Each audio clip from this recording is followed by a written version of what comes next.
Hi everyone, it's Darlene. Welcome back for another card. Today I've got a really fun card. It's called an explosion card, and it uses a fold called a Turkish map fold.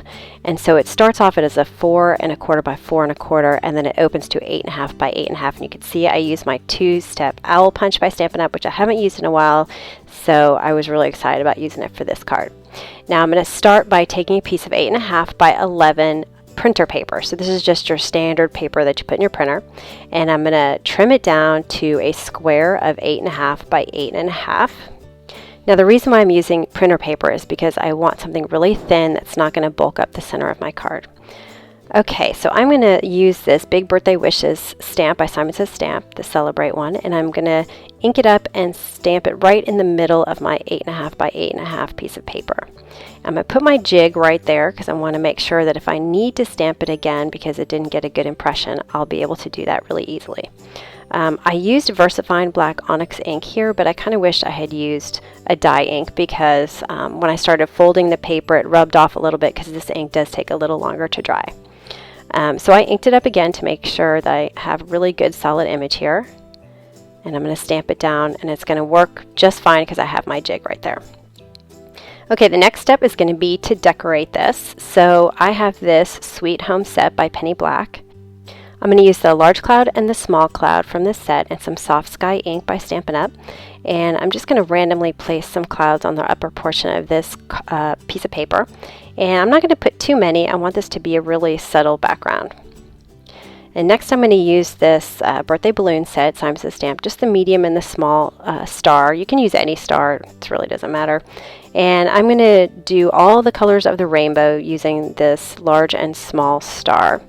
At first when I created this background, I did it in tons of beautiful, colorful balloons that covered the whole sheet of paper. And then when I put my owls on it, it was just too busy. So I ended up doing something different with that card, and I made a much more subtle background for my owls. So let's go ahead and fold this. I'm going to use my bone folder to make sure I get some really good creases. And I'm going to fold this with the stamp side up in half diagonally. So corner to corner. And then I'll open it up, and then I'll fold it in the opposite direction. And each time I make a fold, I'm going to use my bone folder to make a really nice crease so that when the card's finished, it'll lay flat really easily. Now, after I've got both of my diagonal creases, I'm going to take my paper and I'm going to turn it upside down, and then I'm going to fold in half in the opposite direction. So now my stamping side is on the bottom. And I'm going to fold it, and I'm going to be careful because my ink is still a little bit wet here, so I'm going to kind of be careful with my bone folder. Now once those 3 creases are done, you'll notice that you can barely touch the outsides, and they will come right up to meet in the middle. So you'll meet in the middle, and then you'll push it down. So once again, you'll touch the sides, and they'll come up to the middle, and then you'll push it down, and it'll go right into place, I promise, because you've already made all these creases. And then you'll just take your bone folder again and just make sure that it's all in place. Now you can see when I hold it up what it should look like. Alright, for this next step, I like to be exact, so I got my ruler out. This is 8 1/2 inches long, and you're going to want to mark the center point. So I'm marking 4 1/4 on this side, and then I'll flip it over, and I'll mark 4 1/4 on the other side. We're going to be folding in to meet this center mark. So all 4 of these corners are going to be folded to meet my pencil mark. And each time I fold, again, I'm going to use my bone folder to make sure that these are nice and creased. And then I'll flip it over. I'm going to do the exact same thing. I'm going to fold these over to meet that center point that I marked.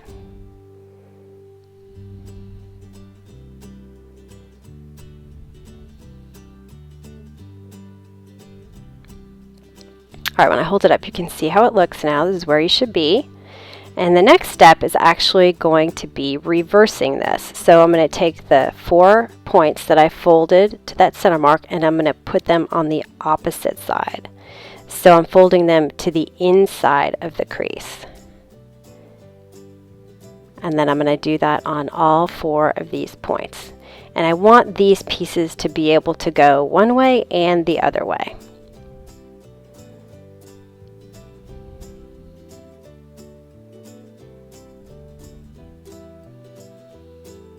And then after I'm done with that, I'm actually going to pull the tabs back out to go back where I started. So pull them out. So now I'm back to that original triangle I had made earlier. Now this is when the interesting part comes in. You're going to take each one of those 4 points, one at a time. You'll open it up, hold it open with one hand, and with the other finger push in the tip, and because you made all these nice creases, it should go in very easily. Then you'll squeeze it together and fold it in. And then I'm going to move on to the next point. Hold it with one hand, and with your other hand push in from the tip, and it'll go right in because you have all those creases. So once I have one side done, I'm going to flip it over and do the same exact thing on the other side.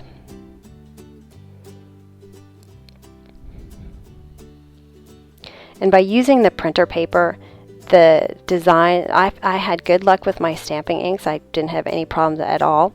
And the card literally just lays flat. You don't even see all this paper that's going to explode out until you open it. So it's very cool. All right, so I'm going to crease this all down. And there you have your explosion card. So you see how this works. It opens and closes so easily.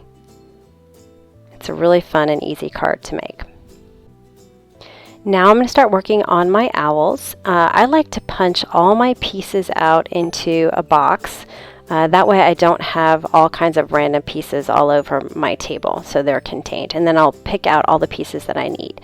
So you can see here I also punched a couple of scallops, which I will use, scallop circles, which I will use for their wings. Now I'm going to pull out all the pieces that I need, and you see how organized it is now. And I've also got some Copic markers. I like to make the owls pretty neutral and make their bellies interesting. So I'm going to show you how I colored one of these bellies. I'll show you the pink one, which is R85. And what I'm going to do here is color the whole thing. So I'm not doing any shading. I'm just doing a once-over color R85 on the entire piece of paper. And this is Nina Solar White, by the way.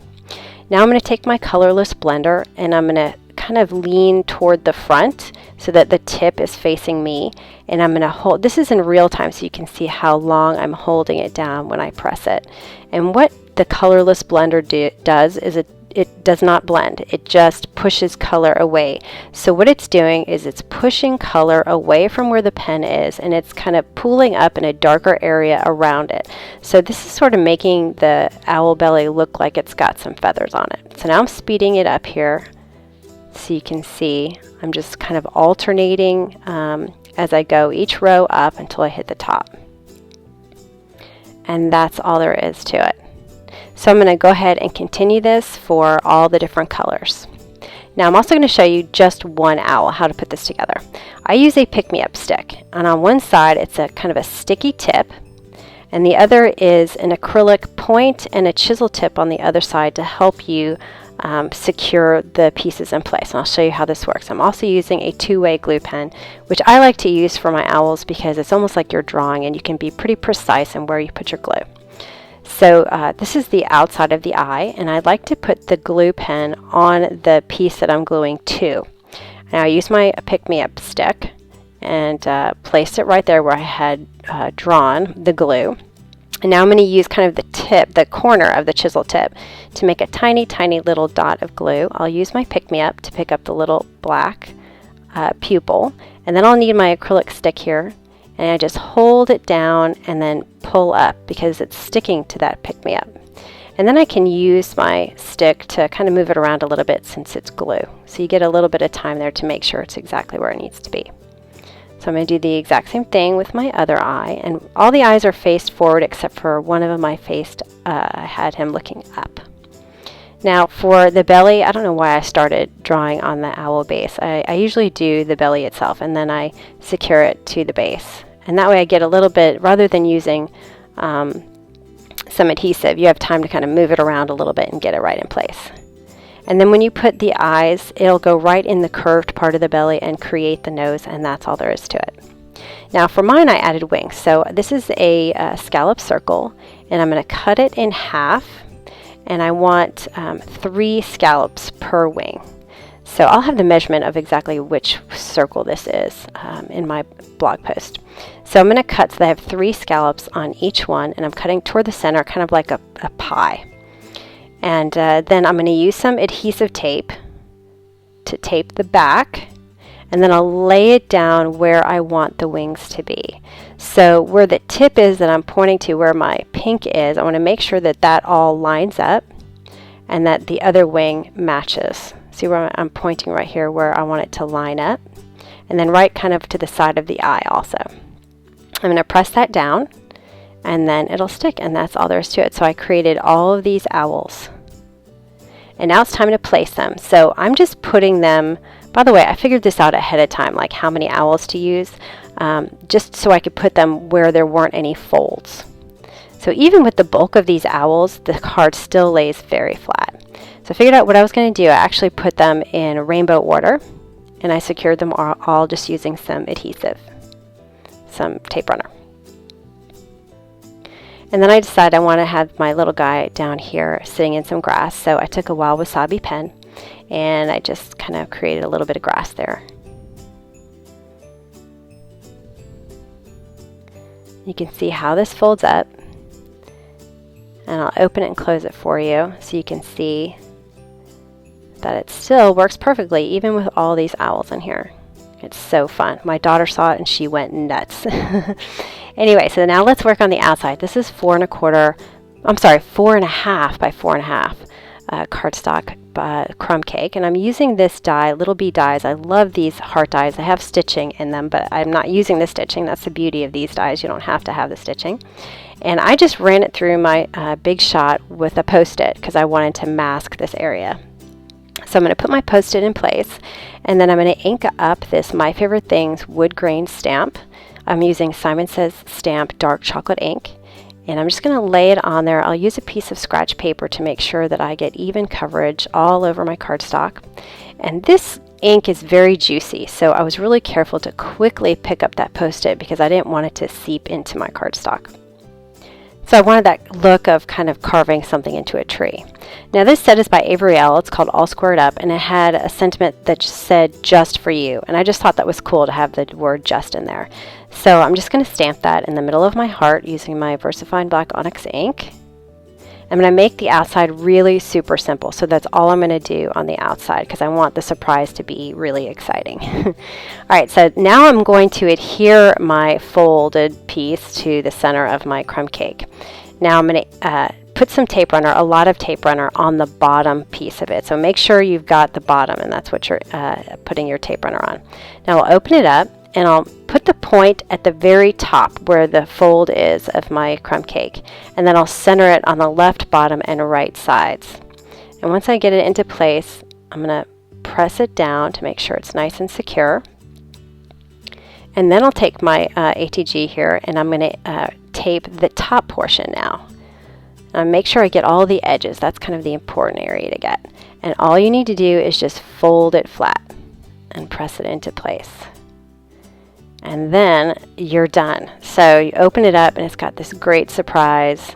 I love this card. This is so cool. And I left a little area down here for your message when you're sending it to someone. So anyway, I hope you enjoyed that. I've got another version of this card that I had those balloons with. I have some photos on my blog, so go ahead and check that out. And I will see you next time. Thanks for watching.